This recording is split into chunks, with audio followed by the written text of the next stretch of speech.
안녕하세요. 오늘도 서연살롱을 찾아주셔서 감사합니다.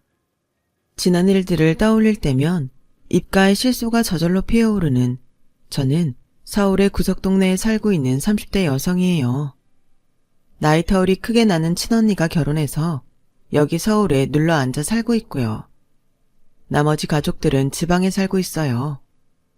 제가 서울이 고향이 아니라 대학을 이쪽으로 오면서 이후로는 쭉 서울 시민으로 살아온 경우라서요. 대학 졸업하고 서울에서 돈벌이를 하다가 결혼까지 여기서 했었죠. 나름 다사다난했다고 할 수 있는 제 결혼 생활을 풀어보고 싶어요. 남편은 저보다 1살 연상이었지만 겹치는 지인들 중에 빠른 생일인 사람들이 몇 있어서 족보가 꼬이는 바람에 저랑 동갑 친구인 것처럼 지냈어요. 되게 친하지는 않았고 그냥 적당히 알고 지내는 정도였네요. 그러다가 남편이랑 제가 서로의 존재를 알고 지낸 지 1년이 넘어갔을 때 어쩌다 보니 둘이서 술자리를 가지게 되었어요. 그 자리에서 진솔한 대화가 오가면서 감정이 싹트게 되었고요. 저만 그런 건지는 모르겠는데 살다 보면 그런 순간이 있지 않나요? 좋은 설렘이 갑자기 피어오르는 순간이든 아니면 나쁜 실망이 한순간에 덮쳐오는 순간이든 이미 알고 지냈던 사람임에도 상대가 확 다르게 보이는 순간이며 계기가 존재하더라고요. 저에게는 바로 그날이었어요. 우연히 상황에 맞아떨어져서 단 둘이 술자리를 가졌던 그날. 일기예보에도 없었던 비가 저녁에 갑자기 내렸었고 그 바람에 술자리는 예상보다 더욱 길어졌었죠. 대화를 나누면서 점차 남편이 달리 보였고 왠지 이성적으로 확 느껴지더군요. 분위기에 취해 인생 이야기를 나누는 동안 저는 제 앞에 앉아있는 이 남자가 더욱 궁금해지고 말았죠. 상대에게 궁금증이 생긴다는 건 그 사람을 또 만나고 싶다는 이야기와도 같은데요. 그건 남편도 마찬가지였는지 그날 늦은 시각에 헤어지고 나서 딱 이틀이 지났을 때 먼저 저에게 연락을 해왔었어요. 혹시 또 자리를 만들 수 있을까?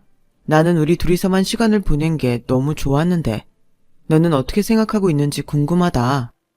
남편으로부터 그런 얘기를 들은 직후에 저는 제가 바로 이 연락을 지난 이틀간 무척 기다리고 있었단 사실을 깨달았죠. 서로에게 호감이 있다는 사실을 알게 되었으니 그 이후로는 한쪽이 도망치거나 빼지 않는 이상 일사천리일 수밖에 없었어요. 며칠이 지났을 때 저희는 연인관계로 발전해 있었죠. 사귀는 동안 서로에게만 집중하느라 집안이라든지 가족들 문제라든지 뭐 이런 것들은 별로 대화를 안 나눠봤었네요. 사계절을 함께 보낸 이후에 결혼을 하기로 결심했고요. 그런데 결혼 전에 시부모님께서 저를 보며 언뜻 지나가듯 하셨던 말씀이 마음에 걸렸었죠.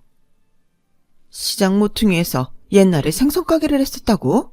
그 돈 벌어서 자식들이 학교 다니고 옷 사입고 그랬다고? 색다르게 열심히 산 집안일세?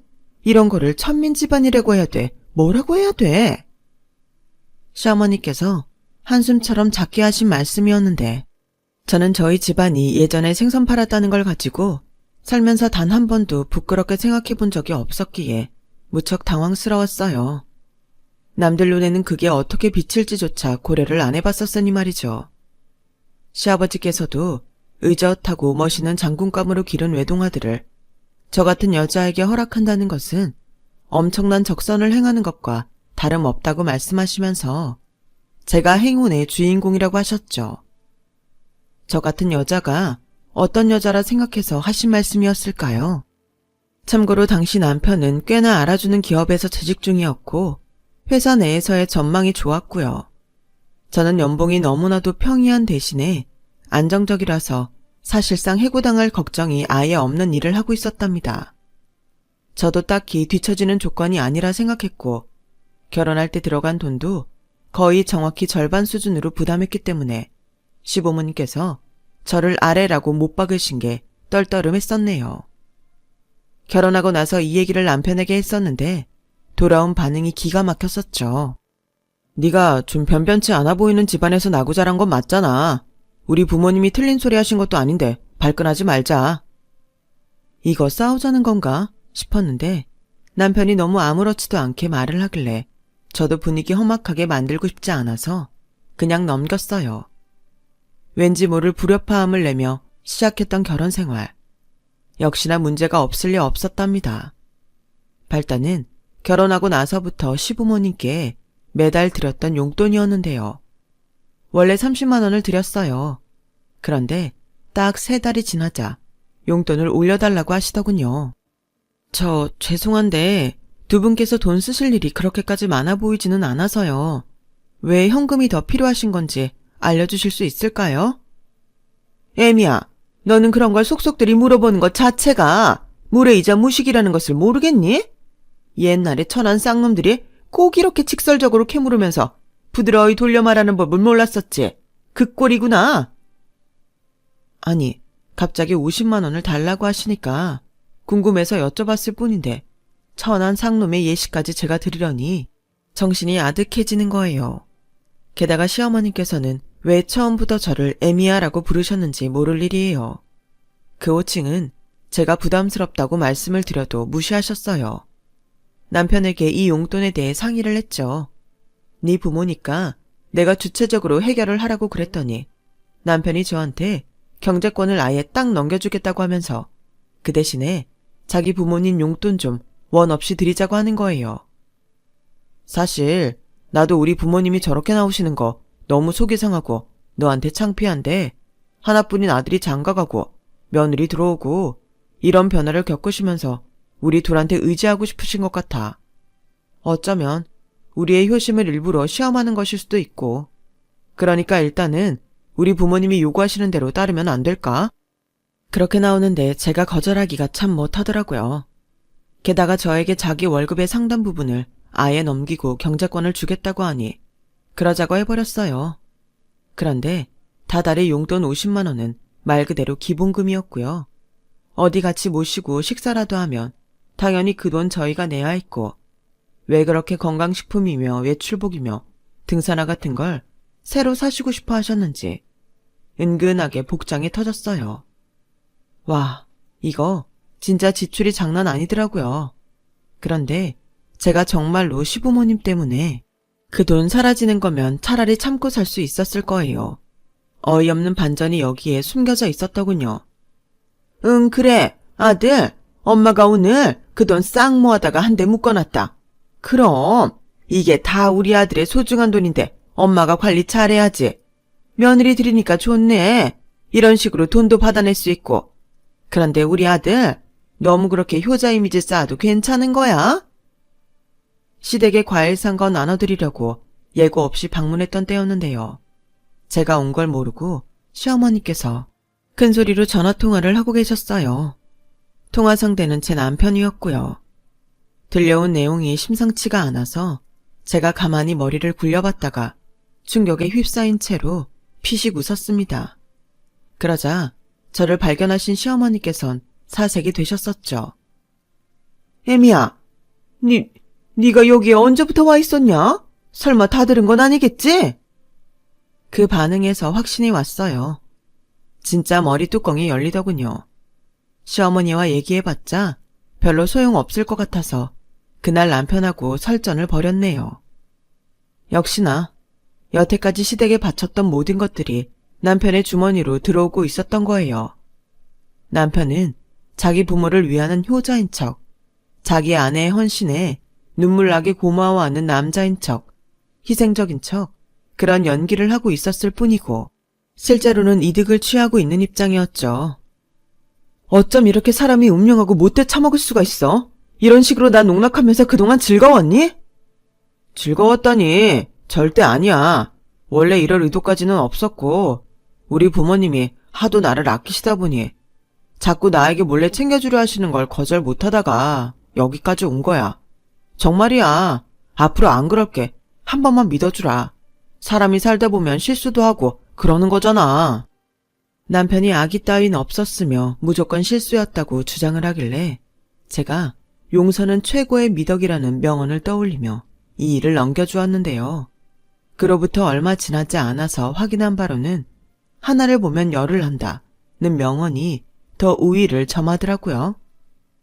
남편이 숨겨온 엄청난 비밀이 밝혀지고 말았으니까요. 앞서 말씀드렸던 것처럼 저는 남편의 수입을 제가 받아서 관리하고 있었어요. 이때 남편의 월급이 세금 제하고 통장에 들어오는 게 260만 원이었다고 해보자면요. 남편이 이 월급 받아서 저한테 200만 원을 입금해 주었던 거예요. 제가 이 돈을 운용하며 살림 다 해온 거였고요.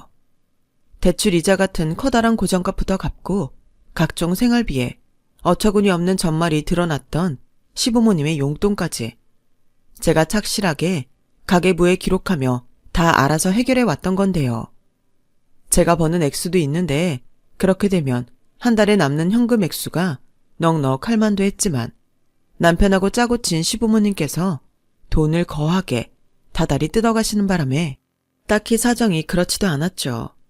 지방 경조사도 이 안에서 다 해결하고 무엇보다 이제 결혼 생활을 시작한 신혼부부인 만큼 미래를 장기적으로 바라보고 돈을 착실히 모아야 한다는 의무감이 컸으니까요. 월급 들어온 260만 원 중에서 저에게 200만 원 줬으면 이제 남편에게는 얼마나 남았을까요? 계산 쉽죠. 60만 원입니다. 남편은 자기 몫의 이 돈을 가지고 휴대폰 통신비와 자기 실비 보험비를 납부했으며 용돈으로 사용했어요. 사회생활하는 사람인데 혹시 돈 넉넉하게 못 다닐까봐 제가 10만 원 혹은 어떨 때는 30만 원 이렇게 따로 용돈을 챙겨주었고요. 자, 그런데요. 남편의 월급날에 제 계좌로 돈이 들어왔는데 금액이 260만 원인 거예요. 게다가 돈 보낸 사람의 이름이 뜨는 곳에 남편의 이름이 아니고 다른 게 적혀 있었어요. 그건 바로 남편의 회사 이름이었답니다. 딱 봐도 뭔가 너무 이상하잖아요. 자기야, 나한테 왜 자기 회사 이름으로 돈이 입금됐지? 액수가 이거 자기 월급인데? 이게 도대체 어떻게 된 일이야? 뭐라고? 그게 말이지. 내가 회사에다가 급여 계좌를 아내 걸로 바꾸고 싶다고 요청을 했었는데 그게 반영된 모양이네. 잊고 있었다. 그랬구나. 당황했지. 나도 회사가 이렇게 즉각 들어줄 거라고는 생각 못했어. 다시 내 걸로 바꿔놓아달라고 요청해야겠다. 많이 당황했겠네. 미리 말 못해서 미안해. 아니야, 미안할 것까지는 없고. 그런데 나보다 자기가 훨씬 더 당황한 것 같은데 일이 그렇게 된 거였다니. 회사에서 별걸 다 빠르게 들어주네. 시스템이 신기하다. 우리 회사 일처리가 무진장 빨라.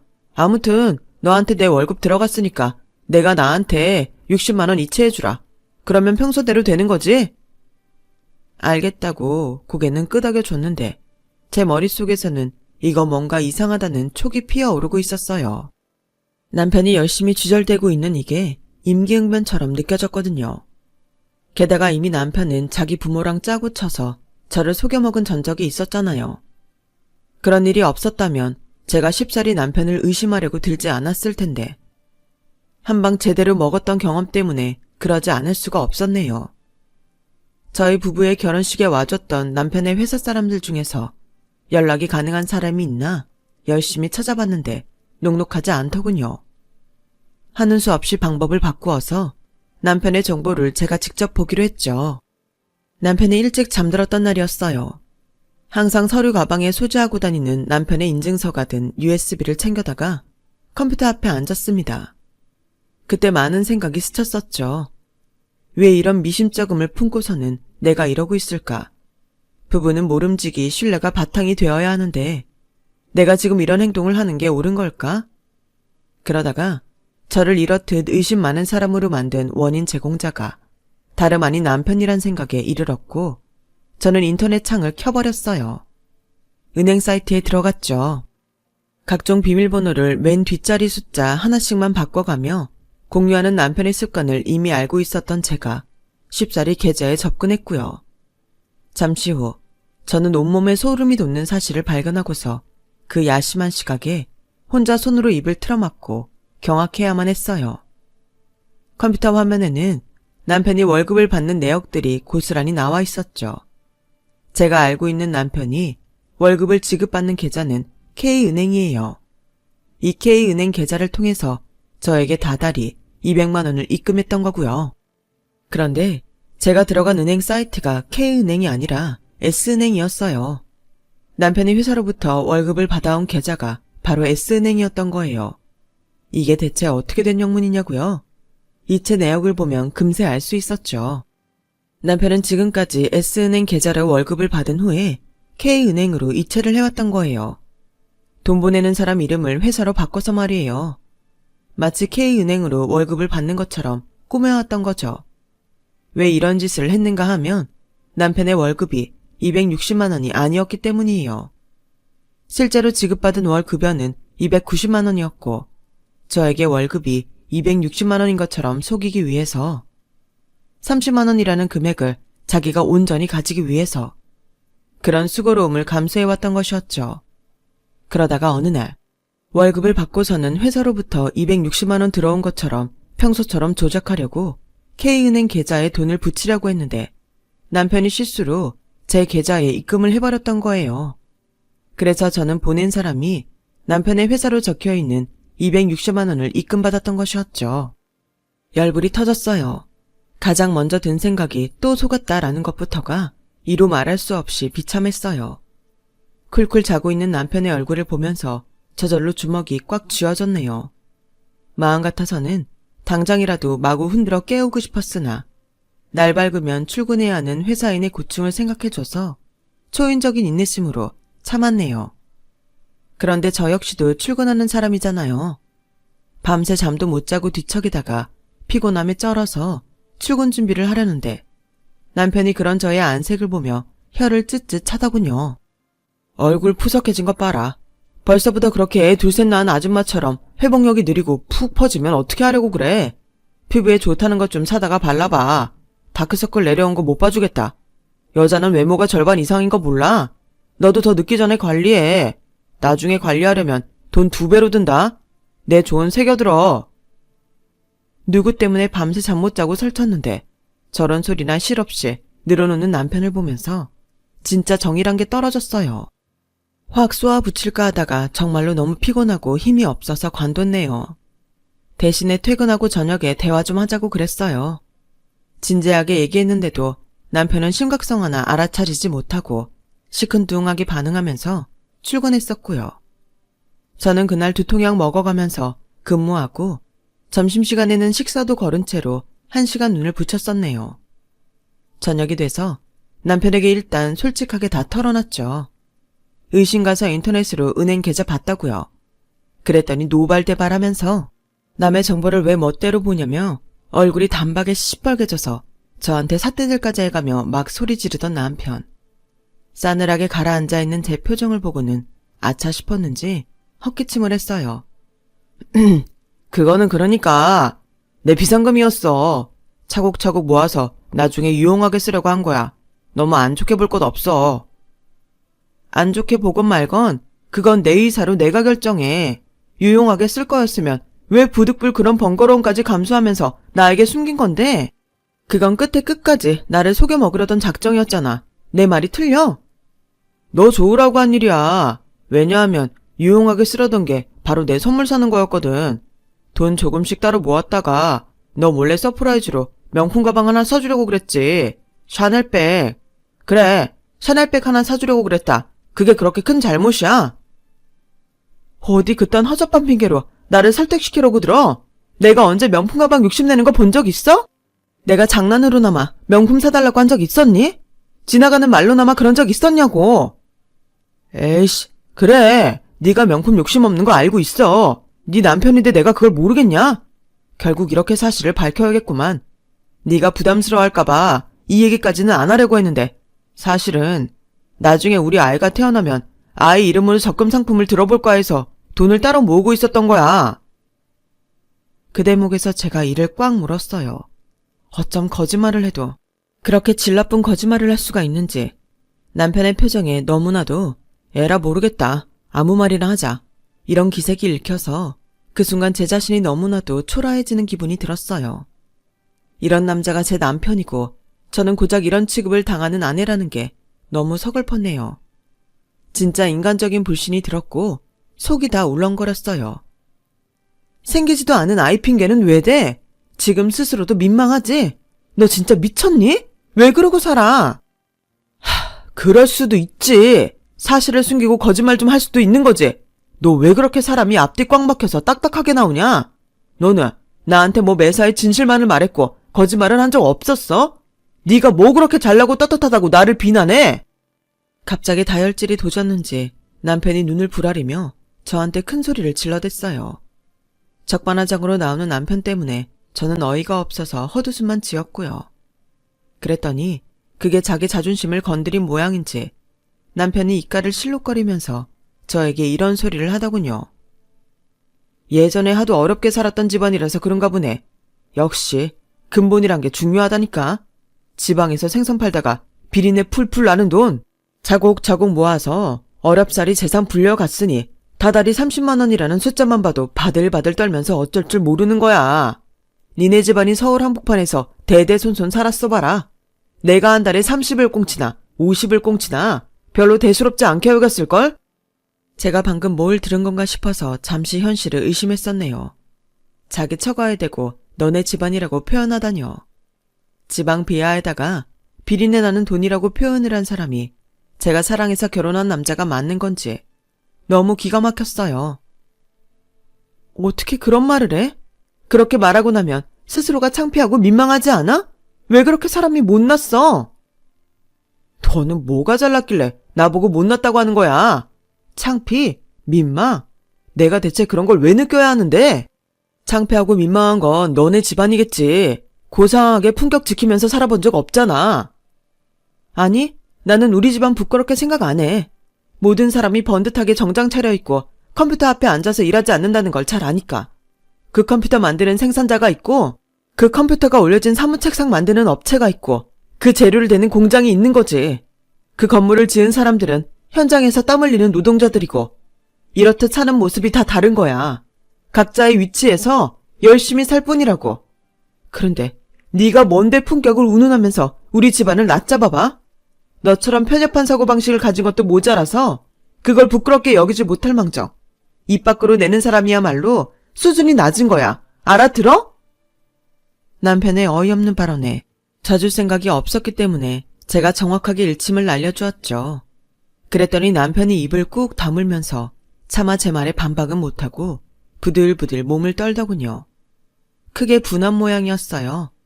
마치 자기는 잘못한 게 하나도 없는데 일방적으로 공격당해서 분에 미치겠다는 남편의 그 반응을 보고 제가 진짜 학을 떼면서 고개를 흔들었죠. 네가 왜 너와 다른 삶을 사는 사람들을 우습게 깔보는 줄 알아? 그러면 네 인생이 더 잘난 것 같은 착각이 들거든. 실상은 그렇지도 않은데 남을 비하하면서 자기의 위치를 공고히 하려는 못난 심리인 거지. 아주 심리학자 납시셨다. 너 말 엄청 잘하네. 야, 나도 말 잘하고 어디 가서 꿀려본 적 없어. 내가 너보다 잘 버니까 큰 소리 뻥뻥 치고 살아도 되는데 지금까지 너 배려해서 인내하고 참으며 살아온 거야. 그런데 내 호의를 네가 이렇게 갚는구나. 뭐라고? 야, 그거 참 대단한 호의를 베풀었구나. 멋지다. 진짜 사나이다. 너무 엄청난 남자라서 내가 감당이 안 되네? 잠만 말고 헤어져. 우리 이혼해. 제가 이혼 선언을 하자 남편이 눈을 까디집었죠. 갑자기 무슨 이혼이냐고 거품 물고 발작하길래 그럼 이 상황에서 어떻게 결혼 생활을 이어나갈 수 있겠냐면서 제가 태연히 받아쳐줬어요. 아이 없을 때 실체를 알게 돼서 이혼하게 됐으니 다행이라고도 해줬죠. 더 이상 추잡한 꼴 보이지 말고 조용히 이혼하자고 거듭 말했는데 남편은 자꾸만 자기한테 시간을 달라고 했어요. 마지막 마무리 인사를 멋진 걸로 고를 시간이 남아 달라면서 이대로 끝나면 자기 체면이 너무 구겨져서 안 된다고 하더군요.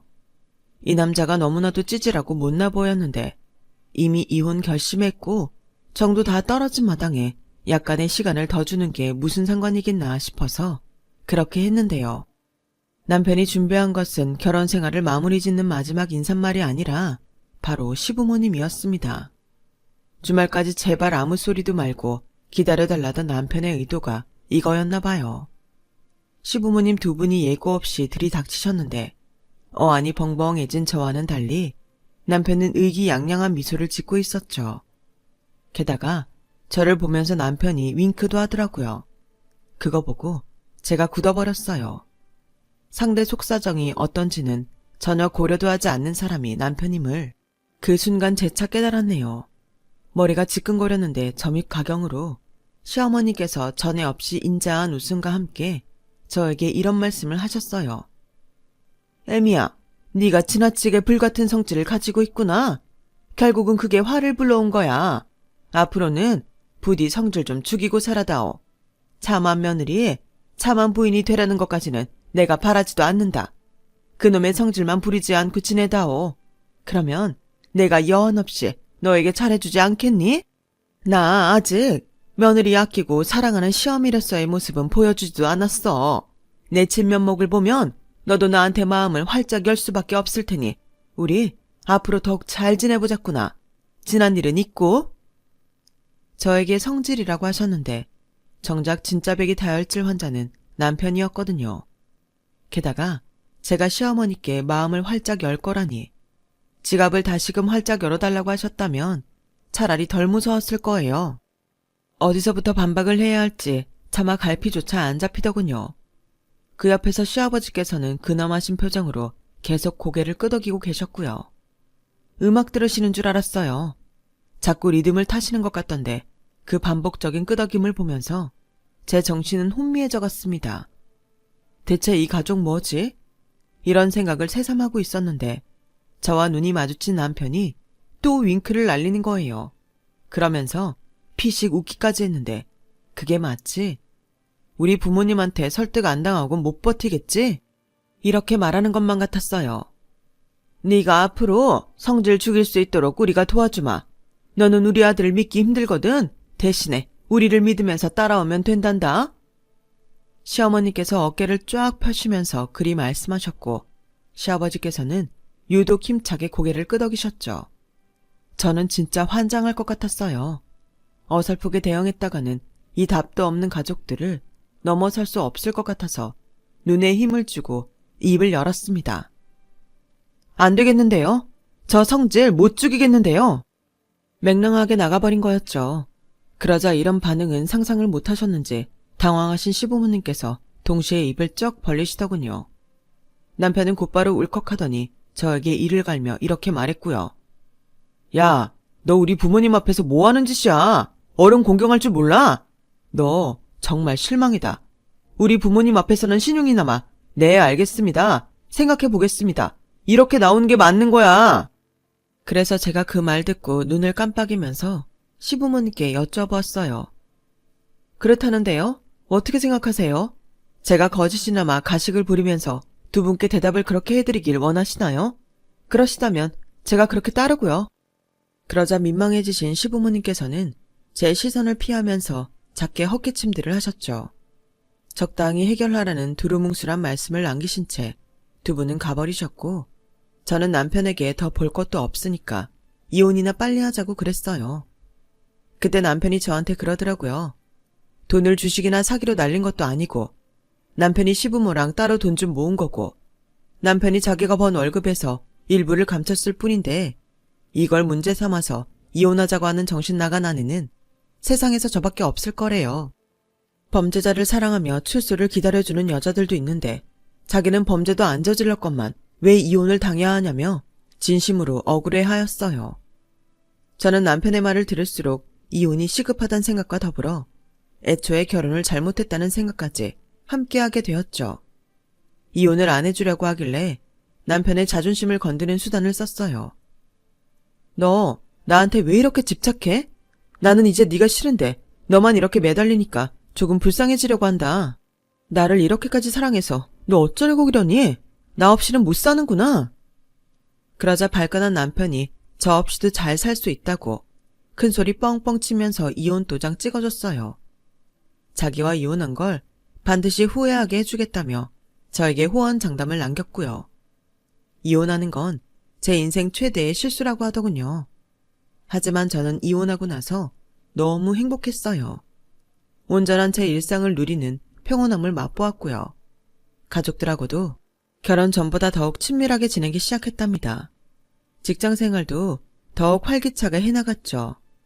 반대로 전 남편은 저와 이혼한 뒤에 돈독이 올랐는지 연봉 100만 원 남짓 차이 나는 돈 때문에 이직을 했어요.